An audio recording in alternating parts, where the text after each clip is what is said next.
On vous a parlé de ces pays d'Afrique qui tentent de relever le défi de la lutte contre la pollution plastique. Exemple de la Guinée, 485 000 tonnes de déchets plastiques produits chaque année dans ce petit pays d'Afrique. Eh bien, des femmes ont décidé de se lever contre cette pollution. C'est un reportage de notre correspondant sur place, Mohamed Lamine Diaby, avec Déborah Benayoun.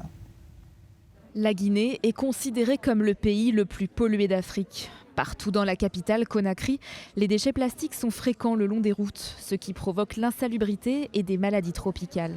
Pour lutter contre ce phénomène, une jeune chef d'entreprise a décidé de créer une société de recyclage. La recherche de mon emploi m'a envoyé à visiter bon nombre de rues de Conakry.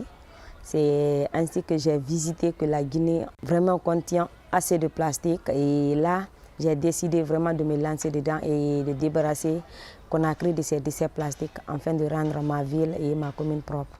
Selon elle, cette initiative permet de créer des emplois, en particulier pour les femmes.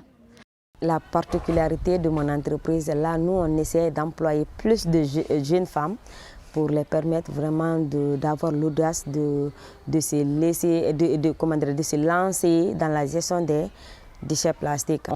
Grâce à cette entreprise, j'arrive à subvenir mes besoins.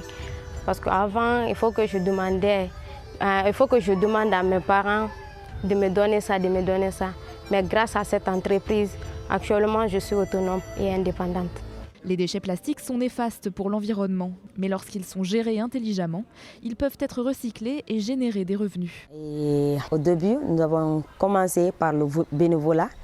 On ne gagnait rien dedans, on sortait pour aller ramasser dans les poubelles, dans les caniveaux, pour envoyer les déchets plastiques dans nos entreprises pour les transformer. Mais bon, actuellement, comme nous avons des commandes, nous partons vers les structures aussi qui sont spécialisées dans le ramassage et le traitement des plastiques et vers aussi les ETT qui nous permet vraiment de regrouper les déchets plastiques et on prend là-bas pour les envoyer dans nos ateliers de transformation. La jeune chef d'entreprise débute son projet de transformation des déchets plastiques en 2018.